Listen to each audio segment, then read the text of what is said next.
একেবারে বিশ্রী অবস্থা, একেবারে বিশ্রী অবস্থা। কি লাগতেছে এটা নাড়া দেন। খুবই বাজে অবস্থা, প্লিজ। আপনি কি তেলাপোকার ফ্যাক্টরি দিচ্ছেন? এদিকে লার কি থাকে আপু? তেলাপোকার ফ্যাক্টরি দিচ্ছেন? এদিকে আসেন। তেলাপোকা কি বাউন্ডারি দেওয়া আছে? অন্য কোথাও যেতে পারে না? পারে? এই কি পঙ্গু তেলাপোকা নড়তে পারে না? লার কি থাকে? আপনি যেটা বলতেছেন যে এখানে তেলাপোকা আছে লাকড়িতে, এই তেলাপোকা কি নড়াচড়া করতে পারে না? সতর্ক হয়ে যান। যদি আরেকদিন এসে এরকম সিচুয়েশন পাই, জরিমানায় কাজ হবে না। গতকালকে আমি কেরানীগঞ্জে একটা প্রতিষ্ঠান বন্ধ করে দিছি, আর কোনোদিন বিজনেস করতে পারবে না। এই খাদ্য উৎপাদনকারী প্রতিষ্ঠান, শিশু খাদ্য, জরিমানা করিনি, খালি বন্ধ করে দিয়েছি।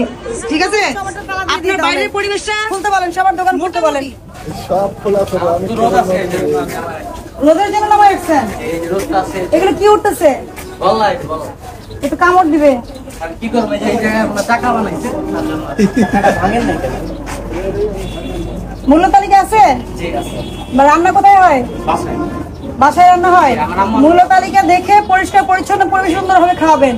দোষ না হলে তো আপনার জরিমানা হবে না। আপনি পালাবেন কেন? নাম পালাই নাই। ওই যে ওদেরকে বলবেন কি দোষ করছে, তাহলে রেজাল্ট বেঁচে নাকি?